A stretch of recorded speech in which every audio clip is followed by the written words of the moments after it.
আল্লাহর কসম করে বলছি, আজকে এমন একজন মানুষ আমাকে মেসেজ করেছে, সলিউশন চাচ্ছে। সচরাচর মেসেজগুলো আমি পড়ার সময় পাই না, এই জন্য অনেকে আমাকে অনেক রকম অবজেকশনে করে যে ভাই সালামের অ্যান্সারটুকু কি দেওয়া যায় না। আসলে ভাই 7,000 সালামের অ্যান্সার দিয়ে আমার পক্ষে সম্ভব না। তো খুললেই দেখবেন 6,000 মেসেজ, 7,000 মেসেজ, সম্ভব না। কিন্তু কখনো কখনো মাইন্ড রিল্যাক্স থাকে, দুই একটা মেসেজ পড়তে চেষ্টা করি, অ্যান্সার দেওয়ার চেষ্টা করি। আজকে একটা মেসেজ, ভাগ্যের নির্মম পরিহাসে একজন মেয়ে আস্তে আস্তে আস্তে আস্তে সে তার জীবনের গল্পটা লিখেছে। আস্তে, আমি সংক্ষেপে পড়েছি, জাস্ট চোখ বুলিয়েছে। আস্তে আস্তে আস্তে এমন একটা জায়গায় চলে গেছে যেখানে তাকে দুই তিনটা বছর অন্যায় পথে কাজ করতে হয়েছে। আমি কি বোঝাতে পেরেছি? সে এখন তওবা করতে চায়, ইসলামে ফিরে আসতে চায়, এবং সে এখন বলছে আমি তাহাজ্জুদ পড়ি, 5 ওয়াক্ত নামাজ পড়ি, এবং আমি আজে বাজে কাজ ছেড়ে দিয়েছি, আমার কি করণীয়, আমার বিয়ের প্রস্তাব আসছে, আমি কি করব? সলিউশন জানতে চাচ্ছে। তার একটা ছেলেও আছে, তার প্রথম স্বামীর একটা ছেলে আছে। এই মেয়ে লিখছে যে ভাই আমার জন্য দোয়া করেন, আমি চাই আমার ছেলেটা যেন হাফেজ হয়।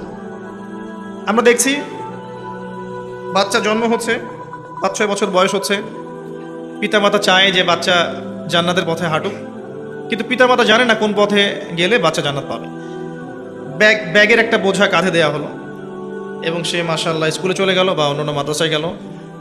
বেশিরভাগ মানুষ জেনারেল শিক্ষিত, তাই এদিকেই যাচ্ছে বেশি। বছরের পর বছর সে তার বইয়ের সংখ্যা বাড়তে থাকলো, এবং তার কাঁধের বোঝা বাড়তে থাকলো, তার উপর চাপ বাড়তে থাকলো, সাবজেক্ট বাড়ছে, টিচার বাড়ছে, প্রাইভেট বাড়ছে, কোচিং বাড়ছে। একটা পর্যায়ে সে এসএসসি, এইচএসসি, ইন্টার পাস করলো মাশাআল্লাহ, এবং এই পুরো পরিবেশটাতে সে ফ্রি মিক্সিংয়ে ছিল। এবং সে আমার মেয়ে এবং পাশে একটা ছেলে, যদিও পাশের ছেলেটা তার জন্য গায়রে মাহরাম, তার সামনে যাওয়া তো দূরের কথা, তার সাথে কথা বলার জন্য জায়েজ নাই।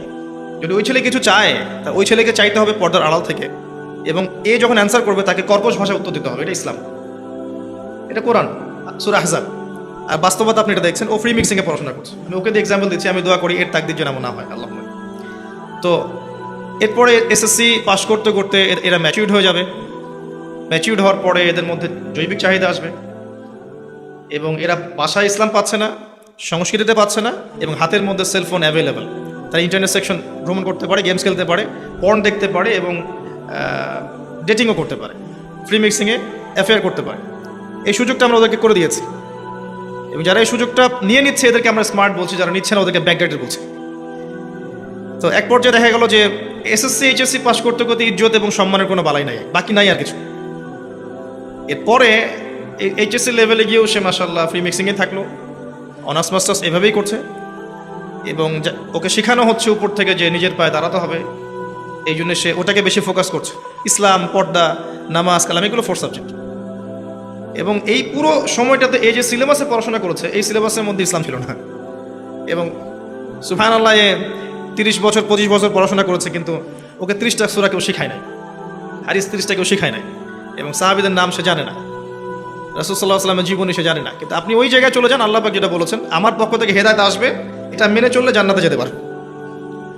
এর সাথে এর পুরো সিস্টেমের কি সম্পর্ক? ও পুরো সিস্টেম এটা পেল না। এখন তার বয়স যখন 40-50, তখন তার মধ্যে একটা বুঝ আসছে যে দিনের জন্য কিছু করতে হবে, আমল কিছু করতে হবে। তখন শেষ বয়সে গিয়ে সে ধার্মিক হওয়ার চেষ্টা করছে, কিন্তু তখন সে রিয়েলাইজ করলো, ধার্মিক হয়ে গেলেও রিয়েলাইজ করলো আমার অনেক দেরি হয়ে গেছে। আর এই ধার্মিক হওয়ার সৌভাগ্য আল্লাহ পাক সবাইকে দিচ্ছেন না। যাদেরকে দিচ্ছেন না তারা কখনো ফিরে আসার সুযোগ পেল না, তারা ওই আয়াতের মধ্যে পড়ে গেল, ওয়াল্লাযীনা কাফারু ওয়া কাযযাবু বিআয়াতিনা উলাইকা আসহাবুন নার, বেশিরভাগ জাহান্নামে যাচ্ছে। বাস্তবতা এমন। আরও সহজ করছি আপনার জন্য, এখনকার জেনারেশন যারা আছে স্কুল, কলেজ, ইউনিভার্সিটিতে পড়াশোনা করে, আমাদের চেয়ে অনেক বেশি ম্যাচিউরড, অনেক দ্রুত অ্যাডাল্ট হয়, এবং অল্প বয়সের এমন কিছু পাপ করে ফেলছে, অল্প বয়সের এমন কিছু পাপ করে ফেলে যেটা আপনি ধারণা করতে পারবেন না। ডে বাই ডে আপনি দেখবেন কিশোর গ্যাংয়ের সংখ্যা বাড়ছে, জিনা বাড়বে, ওদের ফ্রি মিক্সিং বাড়ছে, ওরা এগুলোকে কিছু মনে করছে না, এবং ইজ্জত, সম্মান, একটা সম্মানের জিনিস ধরে রাখতে হয়, এই বিষয়টাও নাই ওদের মধ্যে। স্কুলের বাচ্চারা স্মোক করছে, এদের সংখ্যা কিন্তু খুব কম না, পরিসংখ্যানটা অনেক বেশি। একই সাথে আপনি এদের মধ্যে দেখবেন যে ছাত্র জীবনেই বিভিন্ন পলিটিক্যাল দলের সাথে সম্পৃক্ত হয়ে যাবে। এখানে গিয়ে পড়াশোনার চেয়ে ওটাকে বেশি ফোকাস করবে, একটু ক্ষমতার জোর দরকার, আমার একটু টাকা দরকার, আমার একটু দাপট দরকার, আমাকে সবাই কিছু মনে করুক, এই চিন্তাটা মনের মধ্যে এসে যায়। কোনো কোনো ক্ষেত্রে আমি এমনও দেখেছি যে পড়াশোনা খরচ চালাতে গিয়ে বা ভাগ্যে নির্মম পরিহাসে অনেক মেয়ে ইউনিভার্সিটি লেভেলে গিয়ে প্রস্টিটিউট হয়ে গেছে, এমন হচ্ছে। আমি প্র্যাকটিক্যাল কিছু কথা বলছি, আর কিছু প্র্যাকটিক্যাল কথা শোনেন। আপনি দেখবেন জ্ঞানতাত্ত্বিক এই বিষয়টাতে আপনি দুইটা রাস্তা পেয়ে যাবেন। একদিকে জেনারেল লাইনে মানুষ পড়ছে, আর একদিকে মাদ্রাসা লাইনে মানুষ পড়ছে। মাদ্রাসা লাইনে যারা পড়ছে আলহামদুলিল্লাহ তারা অনেকটা সেফ, যদিও বা মাদ্রাসার সিলেবাসটা এই যুগের সাথে ডিল করার জন্য 100% এনাফ না। এই কথাটা যদি কেউ মন খারাপ করে থাকেন আমার উপর, আমার কিছু করার নাই, বাট আমি আমার মত প্রকাশের স্বাধীনতা রাখি, এটা দেয়া উচিত। যেটা যার বুঝ সে বলতে পারে, মানুষ ডিসাইড করবে এটা সত্য না মিথ্যা। আর যখন আমরা কোনো ওপিনিয়ন দিব কখনোই সেটা গ্রহণ করবেন না যতক্ষণ না আপনি কনভিন্সড হচ্ছেন এটা সত্য। এরা এই যুগের ফিতনা থেকে অনেকটা সেফড, বাট এই ক্যারিকুলামটা এই যুগের প্রতিটা বিষয়ে ডিল করার জন্য এনাফ না, যথেষ্ট না, 100% যথেষ্ট না। এটা যতই অস্বীকার করা হোক না কেন, বাস্তবতায় গিয়ে আমরা এটা রিয়েলাইজ করতে পারি আর কি। আর জেনারেল লাইনে যারা পড়ছি তারা হয়তো ওয়ার্ল্ডকে ডিল করার চেষ্টা করি ঠিকই, কিন্তু সেটাও হয়তো ঠিক মতো করতে পারছি না, কারণ এখানে অনেক করাপশন আছে আর অনেক ফিতনা ফাসাদ আছে। কিন্তু এখানে তারা ইসলামের বালাইটা পাচ্ছে না, যতটুকু পাচ্ছে এটাকে আমরা ইসলাম বলতে পারি না। অনেক সময় আমরা এমনও দেখছি যে মাস্টার্স করে একটা ছেলে অজু করতে জানে না, অজুর ফরজটা জানে না, নামাজের ফরজগুলো জানে না, জাকাত নিসাব বলতে পারে না। এখন রমজান মাস তো দূরের কথা, আরবি কোন মাস সেটা হয়তো বলতে পারবে না। ইসলামের বেসিক জিনিসগুলো, আকিদার বেসিক জিনিসগুলো, 40টা হাদিস, রাসূল সাল্লাল্লাহু আলাইহি ওয়াসাল্লামের জীবনী, কোরআনের তেলাওয়াত জাস্ট তিলাওয়াতের কথা বলেছে, বিশুদ্ধ করে তেলাওয়াত। আমি কিন্তু আরবি ভাষা শেখার কথা বলি নাই, বা কোরআনের তাফসিরের কথা বলি নাই, তর্জমার কথাও বলি নাই, অনলি তেলাওয়াত। দেখবেন জেনারেল লাইনে পড়া ম্যাক্সিমাম মানুষ এটা জানে না। এই যে দ্বিমেরুকরণ, এই জায়গায় আপনি কি মনে করছেন আমাদের পরবর্তী প্রজন্মের জন্য? আমাদের বয়স এখন 30 হয়ে গেছে মনে করেন, আপনাদের হয়ে গেছে 35-40। এই যার সময় চলে গেছে গন কেস, এখানে কথা বলে লাভ নাই। আমরা যা পাই নাই সেটা কি পাই নাই, আমরা কোনো ব্যালেন্সড কারিকুলাম পাইনি, আমরা কোনো এই দ্বিমেরুকরণের হারমোনিয়াস কানেকশন আমরা পাইনি। জেনারেল লাইনের সাবজেক্টগুলো এবং ইসলামিক সাবজেক্টগুলোকে একসাথে করে একটা কারিকুলাম এটা আমরা পাই নাই। অনেকে চেষ্টা করেছেন, অনেক মাদ্রাসায় এটা পড়ানোর চেষ্টা করা হয় এবং জেনারেল লাইনেও করানো হয়, কিন্তু তাদের সংখ্যা নিতান্তই কম। সবাই সেই সৌভাগ্য অর্জন করতে পারছে না, সেখানে পড়তে পারছে না। সলিউশন, বেশি থেকে বেশি এমন প্রতিষ্ঠানের দরকার। নট নেসেসারি যে আমার প্রতিষ্ঠান হতে হবে, নট নেসেসারি। আর আমি জানি যে আমি 100% যা চিন্তা করছি বা করা উচিত সেটা আমি করতে পারবো না, এটা আমার পক্ষে সম্ভব না। আমি সলিউশন বলার চেষ্টা করছি আপনাকে করতে হবে। আপনারা প্রত্যেকে একটা একটা করে প্রতিষ্ঠান করে তোলেন, যেই প্রতিষ্ঠানে এই যে আমার মেয়ের বয়সী মেয়েরা বা ছেলেরা, আপনাদের ছেলে মেয়েরা জাস্ট ফ্রম KG 1 বা প্লে থেকে শুরু করে 10 পর্যন্ত, বা একদম শিশু শ্রেণী থেকে শুরু করে দাওরা হাদিস পর্যন্ত যতগুলো ক্লাস থাকে আর কি, প্রত্যেকটা জায়গায় তারা জেনারেল শিক্ষা এবং ইসলামিক শিক্ষা একসাথে পাবে এমন একটা প্রতিষ্ঠান করে তোলেন। এছাড়া কোনো বিকল্প নাই, আপনি বাচ্চাকে বাঁচাতে পারবেন না। আর মেয়ের বাবা আমরা যারা, আমাদের টেনশন আরও বেশি। টেনশন বেশি হওয়ার কারণ আছে, বাচ্চারা এখন সেফ না। যত বেশি ফ্রি মিক্সিং বেড়েছে, জিনা, ধর্ষণ, পরকীয়া বেড়েছে, এগুলো যত বেড়েছে সমকামিতা তত বেড়েছে। সমকামিতার এক পর্যায়ে গিয়ে এখন শুরু হয়েছে চাইল্ড অ্যাবিউজিং, বাচ্চাদেরকে রেপ করা। সুযোগ পেলেই বাচ্চাকে রেপ করে ফেলবে। কার কোলে দিবেন বাচ্চাকে? হ্যাঁ, কারণ ভিতর থেকে মানুষকে পশু বানিয়ে ফেলা হয়েছে পর্নোগ্রাফি দিয়ে। পর্নোগ্রাফির কারণে মানুষ এখন মানুষ নাই, ও কিন্তু পশু হয়ে গেছে। সুযোগ পেলেই সুযোগ নিয়ে নিবে। এখন ওই ছেলে কোথায় যাকে আরো সে আজিমের ছায়া দেওয়া হবে, যে বলবে যে আমি আল্লাহকে ভয় করি, আমি জেনা করব না? ওই জেনারেশন কোথায়? নাই। এখন আপনারা করেন, আমরা 100% করতে পারবো না, কিন্তু আমি একটা কনসেপ্ট শেয়ার করতে পারি।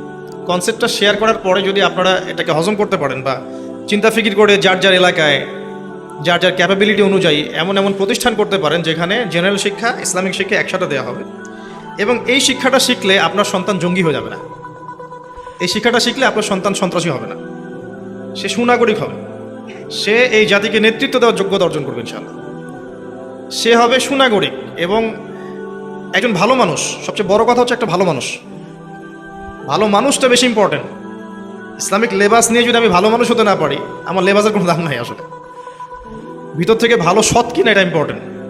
সে সৎ হবে ইনশাআল্লাহ, কারণ তার কাছে ওহির জ্ঞানও থাকবে, জেনারেলি উপকারী জ্ঞানগুলো থাকবে। ফর এক্সাম্পল, সে কোরআন শিখবে, কোরআনের তিলাওয়াত, অনুবাদ, আরবি ভাষা, আরবি সাহিত্য, হাদিস, তর্জমা, এগুলো শিখবে। ফিকহ শিখবে, আকিদা শিখবে। এগুলো আস্তে আস্তে ক্লাস বাই ক্লাস যাবে। এক ক্লাসে তো সব শিখবে না, অল্প অল্প করে সে শিখতে থাকবে। 1 বছর, 2 বছর, 3 বছর, 4 বছর, 10 বছর, 12 বছরের সিলেবাস। এর পাশাপাশি বাংলা ভাষা শিখবে। আমাদের মাতৃভাষা নিয়ে আমরা গর্ব করি, নিঃসন্দেহে গর্ব করি, কিন্তু দেখবেন আপনি আমরা কিন্তু বেশিরভাগ মানুষ বিশুদ্ধ বাংলায় কথা বলি না, এবং ইংরেজিতে কথা বলে আমরা স্মার্টনেস মনে করি, বাংলাকে অতটা গুরুত্ব দিই না।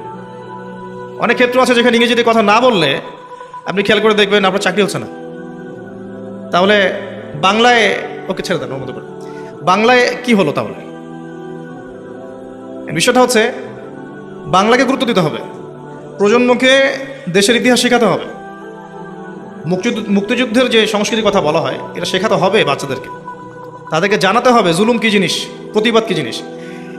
আপনি কি মনে করেন যে এখনকার এই টিকটক প্রজন্ম যদি দেশের জন্য কিছু করার প্রশ্ন আসে এরা জীবন দিবে?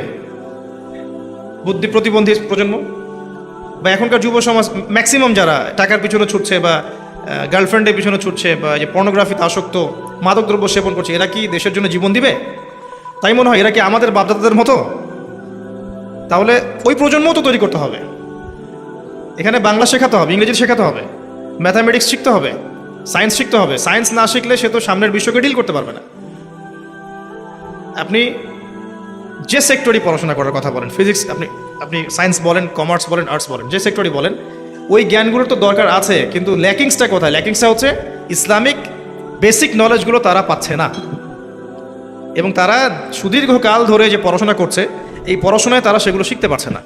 এটাই সমস্যা। এই জন্য সলিউশন একটা, আমার দৃষ্টিভঙ্গিতে একটা সলিউশন, সেটা হচ্ছে যদি এমন কিছু করা যায় যে যেই প্রতিষ্ঠানগুলো আছে এখন বর্তমান, সবগুলো তো পসিবল না, যারা বেসরকারি প্রতিষ্ঠান, ব্যক্তি মালিকানায় চলছে বা কমিটির আন্ডারে চলছে, আপনার সিলেবাসে পরিবর্তন নিয়ে আসে।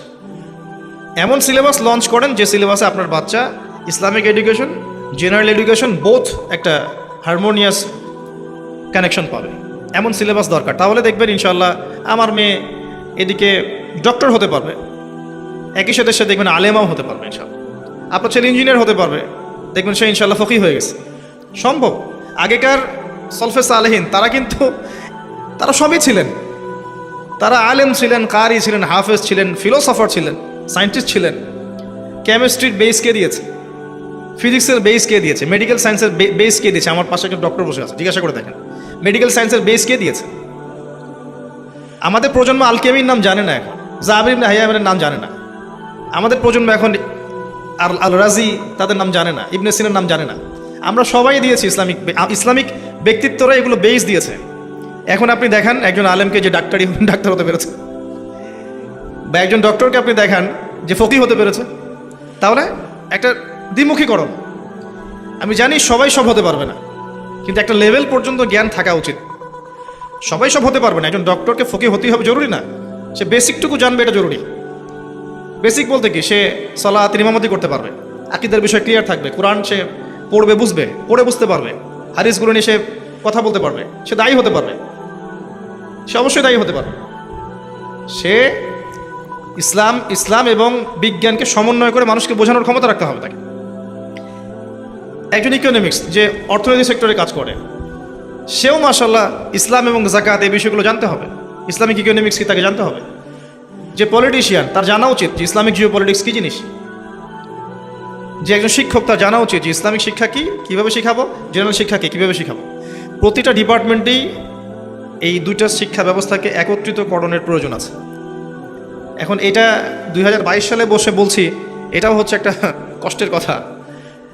এর আগে যে কেউ চেষ্টা করেনি এমন নয়, এখনও যে করছে না এমন নয়, কিন্তু আমি যেটা বলতে চাচ্ছি সেটা হচ্ছে যে চেষ্টাগুলো চাহিদার তুলনায় যথেষ্ট না। এখন নতুন করে আপনি প্রত্যেকটা জায়গায় একটা করে প্রতিষ্ঠান তো করতে পারবেন না, ডিফিকাল্ট। কেমন করে করবেন? তাহলে যারা বেসরকারিভাবে প্রতিষ্ঠান চালাচ্ছেন শিক্ষা প্রতিষ্ঠানের কথা বলছি, তারা কিন্তু সিলেবাসে পরিবর্তন আনতে পারেন। এতে করে আপনার প্রতিষ্ঠানটা কোনো ক্ষতি নাই, বরং মানুষ আপনার প্রতিষ্ঠানেই বাচ্চা বেশি দিবে।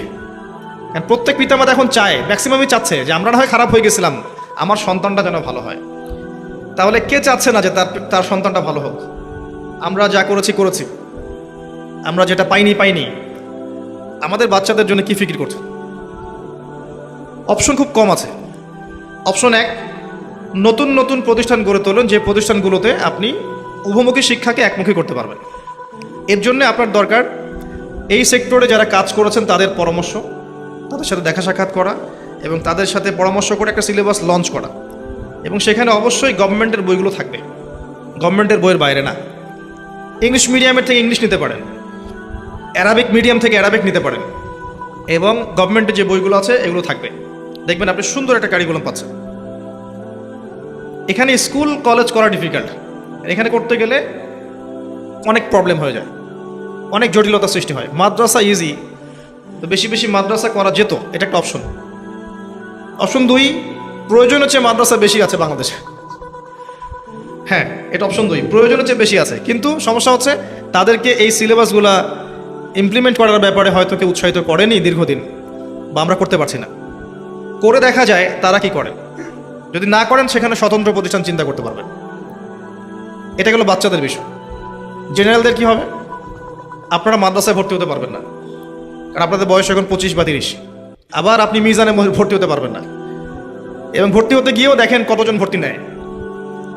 কারণ যখন এখানেও একটা মনস্তাত্ত্বিক বিষয় কাজ করে, যে কিছু মানুষ চায় না যে আপনি এখানে এসে আলেম হন, কিছু মানুষ মনে করে এগুলো তাদের পৈতৃক সম্পদ। এরকম অবস্থা আছে। এখানে 2 শ্রেণীর মানুষ আছে। এক শ্রেণী হচ্ছে সম্পূর্ণ নিরহংকার মুক্ত আলেম, টোটালি অহংকারহীন একটা আলেমদের প্রজন্ম আছে বাংলাদেশে, যাদের সংখ্যা মাশাআল্লাহ ভালো, যাদের সংখ্যা অনেক, কিন্তু তারা এতটা হাইলাইট হয় আপনি দেখতে পারবেন না, খুঁজে নিতে হবে তাদেরকে, এবং তারা একটা ছবিও তুলতে চান না। হ্যাঁ, এমনই। আর এক শ্রেণী আছে যাদের মধ্যে ইলমের অহংকার আছে, আর এই অহংকারটাই কাল হয়ে দাঁড়িয়েছে। তো আপনি কি করবেন? আপনি তো ভর্তি হতে পারছেন না। আপনার সামনে অপশন হচ্ছে, আগে যেমন সাহাবায়ে কেরামের পরের জেনারেশন কথা বলছি, তারা যেমন কোনো আলেমের কাছে গিয়ে, কোনো শাইখের কাছে গিয়ে পড়ে থাকতো বছরের পর বছর, তাদের কাছে ইলম শিখতো। একজনের কাছে অ্যারাবিক গ্রামার শিখেছে, আরেকজনের কাছে তাফসীর শিখেছে, আরেকজনের কাছে হাদিস শিখেছে, এভাবে তারা শিখতো। কিন্তু তারা কিন্তু মাদ্রাসায় পড়তো না। আপনি খেয়াল করে দেখেন, আগেকার ওলামায়ে কেরাম যারা ছিলেন তারা কিন্তু কোনো মাদ্রাসায় পড়েন নাই, আলেমদের কাছে কাছে গিয়ে, এক আলেমের কাছে আরবি, এক আলেমের কাছে হাদিস, এক আলেমের কাছে কোরআন, এভাবে তারা শিখেছেন। এটা আপনার জন্য বেস্ট অপশন, এটা আপনি দিন শিখতে চান। এভাবে আলেম ওলামা খুঁজে বের করে করে একজনের কাছে যেতে হবে। অথবা ইসলামিক ডিপ্লোমা কোর্সগুলো করতে পারেন। যেই সব আলেমরা ইসলামিক ডিপ্লোমা কোর্স করাচ্ছেন, শরিয়া গ্র্যাজুয়েশন কোর্সের মতো, এই 1 বছর 6 মাসের কোর্সের মধ্যে আপনি ইসলাম শিখতে পারেন, বেসিক। কারণ আপনি জেনারেল লাইন থেকে ভর্তি হতে পারবেন না মাদ্রাসায়, এটা আপনার উচিত হবে না। কারণ আপনি যে সেক্টরে আছেন ওখান থেকে আপনার দিনের খেদমত করতে হবে, এই আর কি। এর বাইরে কোনো অপশন নাই। এখন রংপুর, উত্তরবঙ্গ এমনিতেই পিছিয়ে পড়া জায়গা, আপনারা জানেন। সব দিক থেকেই, not only economically but also দিনিয়াতের দিক থেকেও আমরা পিছিয়ে আছি। তো এখানে আমরা চেষ্টা করতে পারি একটা শিক্ষা প্রতিষ্ঠান গড়ে তোলার, যেখানে কয়েকটা ডিপার্টমেন্টে শিক্ষা দেওয়া হবে। ফর এক্সাম্পল, একাডেমিক ডিপার্টমেন্ট, যেখানে আমার মেয়ে, আমার ছেলে, আপনার মেয়ে, আপনার ছেলে, আমাদের ছেলে মেয়েরাই, বাইরের কথা চিন্তা করছেন না, আমাদের ছেলে মেয়েরাই এমন একটা সিলেবাসে পড়াশোনা করবে, কেজি থেকে, প্লে থেকে, যেখানে তারা ক শিখবে, এ শিখবে, এক শিখবে, আলিফও শিখবে, 4টা থাকবে এখানে।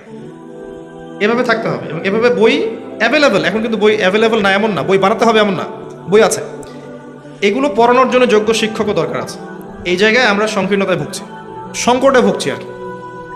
কারণ 2 দিকের জ্ঞানওয়ালা মানুষ খুব কম, এবং বাচ্চাদেরকে পড়ানোটা ডিফিকাল্ট, বড়দের পড়ানোর মতো নয়। এখানে যোগ্য শিক্ষক শিক্ষিকা দরকার আছে। আমি চাচ্ছি না শুরু থেকেই ছেলে মেয়ের মধ্যে মিক্সিং থাকে। অ্যাটলিস্ট ক্লাস 3 এর পরে যেন কোনো মিক্সিং না থাকে। ক্লাস 3 এর পরে যেন ছেলে মেয়ের সেক্টর ডিফারেন্ট হয়, টিচার ডিফারেন্ট হয়। এবং আমি এটাও চাচ্ছি না যে টিচারদের মধ্যেও যেন মিক্সিং না থাকে। মেয়েদের ডিপার্টমেন্ট মেয়েরা হ্যান্ডেল করবে, ছেলেদের ডিপার্টমেন্ট ছেলেরা হ্যান্ডেল করবে, এরকম একটা কাজ করতে পারি। এখানে একাডেমিক ডিপার্টমেন্টে আপনি বা আমি চেষ্টা করলে হয়তো ক্লাস 5 পর্যন্ত শুরু করতে পারি। ক্লাস 5 পর্যন্ত স্টার্ট করেছি, বাচ্চারা ভর্তি হচ্ছে, পড়াশোনা করছে। কি পড়ছে? 4টা জিনিস। তারা কোরআনও শিখছে, তারা বাংলাও শিখছে, ইংরেজি ভাষাগুলো শিখছে এবং বর্তমানে যে সাধারণ জ্ঞান অন্যান্য বিষয়গুলো প্রয়োজন, অঙ্কন, চিত্রাঙ্কন, খেলাধুলা সব করছে। শুধু এটাই সব কিছু নয়, এই বাচ্চাদেরকে ভালো পরিবেশ আবার দিতে হবে। শুধু বই আর সিলেবাস কিন্তু এনাফ নয়, ভালো টিচার দিতে হবে। এবং ভালো টিচারও এনাফ নয় যদি পরিবেশ দিতে না পারি। পরিবেশটা থাকতে হবে ইসলামিক। টিচার গিয়ে যদি তাকে বকাঝকা শুরু করে, অনইসলামিক আচরণ করে, বাচ্চা কিছু শিখতে পারবে না। বাচ্চা শিখবে আমাকে দেখেই, আমি ক্লাস নিচ্ছি। বাচ্চা যদি দেখে যে আমি ক্লাসে বসে বসে কোনো একটা কথা বলছি যেটা বলা উচিত তা ক্লাসে, এমন ওয়ার্ড ইউজ করেছি, বাচ্চা ওটা শিখবে। কিন্তু কোনো একদিন আমার মেয়ে দেখেছে, কারো মাধ্যমে দেখেছে, আমি জানি না কে সে কোনো একটা জিনিস ছুঁড়ে মেরেছে। ওই দিনই আমার মেয়ে বাসায় এসে কলম, ওর একটা খেলনা ছুঁড়ে মেরেছে। আমি এই ছুঁড়ে মারাটা ওর আগে কখনো দেখি নাই। একদিনের মধ্যেই আমার মেয়ে একটা খারাপ জিনিস শিখেছে। তো কে পড়াচ্ছে এটা ইম্পর্টেন্ট, সিলেবাসটা শুধু ইম্পর্টেন্ট না, কে পড়াচ্ছে এটা ইম্পর্টেন্ট, পরিবেশটা ইম্পর্টেন্ট।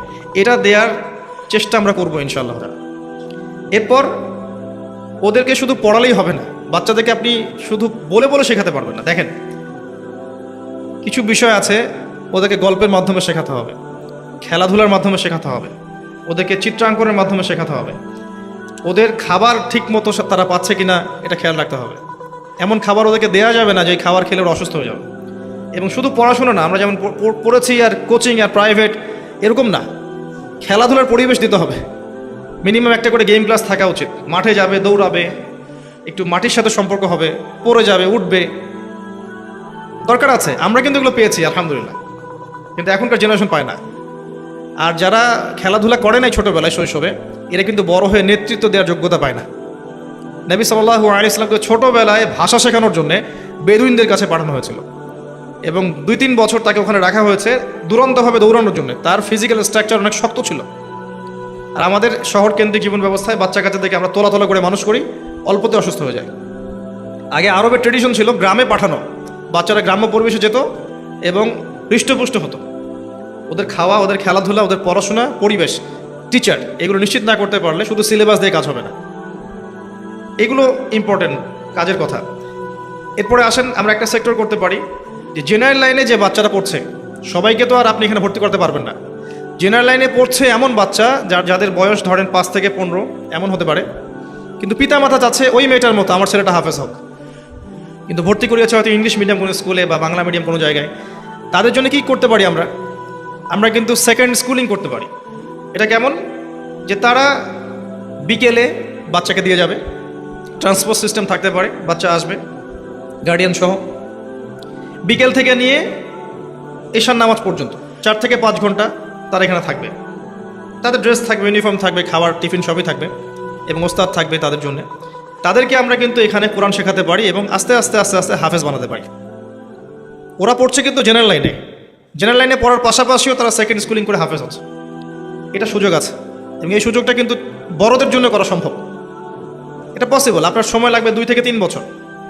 যদি আপনি মেধাবী হন 2 বছর ইনশাআল্লাহ, যদি আরও কম মেধাবী হন 3 বছর। খুব কম মানুষেরই 4 বছর সময় লাগে, যারা একেবারে ফাঁকিবাজি করে। 2 বছরে সম্ভব, 3 বছরও সম্ভব। তবে এভারেজ ধরে রাখি আমরা যে 4 বছর লাগে। এত বছর লাগার কথা না, 3 বছর হলে হয়ে যাবে ইনশাআল্লাহ। একই সাথে শুধু হাফেজ হবে কেন, ইসলামের বেসিক বিষয়গুলো শিখবে, ডেইলি একটা করে হাদিস শিখবে, কোরআনের 2-1টা আয়াত, সহজ আয়াতের অনুবাদ শিখবে, মাসলা মাসাইল শিখবে, এগুলো শিখতে পারে। সেকেন্ড স্কুলিং একটা অপশন থাকতে পারে। এটা সবার জন্যে, স্কুলের বাচ্চাদের জন্যে, যারা ইয়াং তাদের জন্যে। এবং এখানে মেয়েদেরকে আমরা বাদ দিব না, মেয়েদের জন্য আলাদা মহিলা হাফেজ থাকবে ইনশাআল্লাহ। সেই হাফেজা মহিলাদের ডিপার্টমেন্টগুলো ডিল করবে। সেখানে মহিলাদের ক্লাস মহিলারা নেবে, মেয়েদেরকে আমরা সেপারেট করে তাদেরকে এভাবে হাফেজ বানাতে পারি। এছাড়াও উন্মুক্ত করে কোরআন শিক্ষার কোর্স থাকতে পারে, সবার জন্য উন্মুক্ত কোরআন শিক্ষার কোর্স।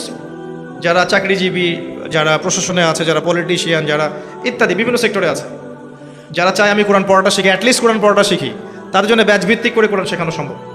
এবং এখন এমন কোর্স আছে যে কোরআন তেলাওয়াত করার পরে আপনি 6 মাসের মধ্যে কোরআনের 70% অর্থ করতে পারবেন ইনশাআল্লাহ। অবাক মনে হচ্ছে? কোরআন তেলাওয়াত করতে জানেন, আপনি কোরআন তেলাওয়াত করা শিখেছেন 3-4 মাসের মধ্যে। এরপরে আপনি 6-7 মাস সময় ব্যয় করলে, সপ্তাহে 3 দিন 4 দিন করে ক্লাস করলে আপনি 6 মাস পরে 70% কোরআনের অর্থ জানতে পারবেন ইনশাআল্লাহ। এমনও কোর্স আছে। শুধু যে ইংরেজির কোর্সগুলো এগিয়েছে তা নয়, অ্যারাবিক কোর্সও এগিয়েছে। Understand Quran and Salah the easy way কোর্সটা দেখেন, ইউটিউবের মধ্যে আছে। মাদানী অ্যারাবিক কোর্সটা দেখেন, তারা শেখাচ্ছে। বহির্বিশ্বে এই কোর্সগুলো চলছে। এই কোর্সগুলোকে বাংলায় শেখানো সম্ভব। এই বইগুলো অ্যাভেলেবল হয়ে গেছে, এগুলো পড়ানো যায়। এরও পাশাপাশি আপনি রমজান মাস কেন্দ্রিক কোরআন শিক্ষার কারিকুলাম চালু করা যেতে পারে। আমি বলি, একটা প্রতিষ্ঠান অনেক কিছু করতে পারে, সোশ্যাল ওয়ার্কও করতে পারে। একটা প্রতিষ্ঠানের ব্যানারে আপনি ইফতারের মাহফিল করতে পারবেন, ইনশাল্লাহ আপনি ইফতার বিতরণ করতে পারবেন, ইফতার বিতরণ প্রজেক্ট করতে পারবেন, আপনি জাকাতও দিতে পারবেন, আপনি চাইলে ট্রি প্ল্যান্টেশন করতে পারবেন, ব্লাড ডোনেটিং ক্লাব করতে পারবেন। অনেক কিছু করা সম্ভব একটা ব্যানার থেকে। ওটাকে দাঁড় করানো দরকার। আমার এই একাডেমি যেটার কথা বলা হচ্ছে, এটাই সব কিছু, এখানেই সব আছে, এটাই নিট অ্যান্ড ক্লিন, এমনটা আমি কখনোই বলবো না। আমি শুধু একটা মেসেজ এখান থেকে আজকে দিতে যাবো, সেটা হলো যে যার জায়গায় আছেন সেখান থেকে এমন এমন প্রতিষ্ঠান গড়ে তোলেন, আপনি নিজে গড়ে তোলেন। আমি পরামর্শ দিতে পারবো যে এটা করলে হয়তো বেটার হবে, এটা করলে বেটার হবে না। এই সিলেবাস শেয়ার করতে পারবো, এই বই শেয়ার করতে পারবো। টিচার অন্যান্য বিষয়গুলো আপনি ইন্টারভিউ নিয়ে নেন, নিজের জায়গা থাকলে জায়গা দেন, আপনার টাকা থাকলে কনস্ট্রাকশন গড়ে তোলেন, নাহলে একটা ভাড়ায় প্রতিষ্ঠান চালু করেন, কিছু একটা করেন। এডুকেশন সেক্টরে বেশি কাজ করেন, কারণ এডুকেশন সেক্টরটাই মূল। এডুকেশন সেক্টরে কাজ ঠিকঠাক মতো না হলে বড় বড় স্বপ্ন দেখে আসলে আদতে কোনো লাভ নাই। কারণ যখন আমরা অজ্ঞ থেকে যাব আর আমাদের পরবর্তী প্রজন্মটা অজ্ঞ হয়ে গড়ে উঠবে, তখন আপনি আশা করতে পারেন না যে এদের হাতে ইসলামের পতাকা আসবে। আমরা যারা এখন 30-40 বছরে বসে আছি, আমরা যদি ফ্রম দ্য ভেরি বিগিনিং এরকম প্ল্যাটফর্ম পেতাম, সিলেবাস পেতাম, টিচার পেতাম, পরিবেশ পেতাম, আমাদের অবস্থা আজকে এমন হতো না। আমরা এখন আফসোস করি সবাই। আমার মনে হয় এখানে সবাই ইন্টেলেকচুয়াল অডিয়েন্স বসে আছেন। আমার কথার মেসেজ এটাই ছিল যে আমরা শিক্ষাক্ষেত্রে কিছু পরিবর্তন আনার চেষ্টা করতে পারি। এই পরিবর্তন উপরের লেভেল থেকে হয়তো বা সম্ভব না এখন, কিন্তু ব্যক্তিগত উদ্যোগে বা বেসরকারিভাবে, মাদ্রাসা ভিত্তিকভাবে, স্কুল ক্ষেত্রে বা এরকম বক্তব্য ক্ষেত্রে, এইসব ক্ষেত্রে আপনি কিন্তু শিক্ষার মধ্যে ইসলামিক বিষয়গুলো ইনক্লুড করতে পারেন। এতে করে দেশের কোনো ক্ষতি নাই, জাতির কোনো ক্ষতি নাই, উম্মারও কোনো ক্ষতি নেই, লাভ ছাড়া কোনো ক্ষতি নাই। ক্ষতি শুধু তাদের যারা ইসলামকে পছন্দ করে না, যারা কোরআনকে পছন্দ করে না, যারা সুন্নাহকে ভালোবাসে না, যারা মনে করে ইসলাম এই যুগে চলে না, ওই যুগে চলত, যারা মনে করে এগুলো করলে মানুষ পিছিয়ে পড়বে, ইসলামের সাথে বর্তমান বিশ্বের কী সম্পর্ক, তাদের জন্য এতটুকু মেসেজ থাকবে যে হয় আপনি অন্ধ, অথবা আপনার অজ্ঞতা আপনাকে অহংকারী বানিয়েছে।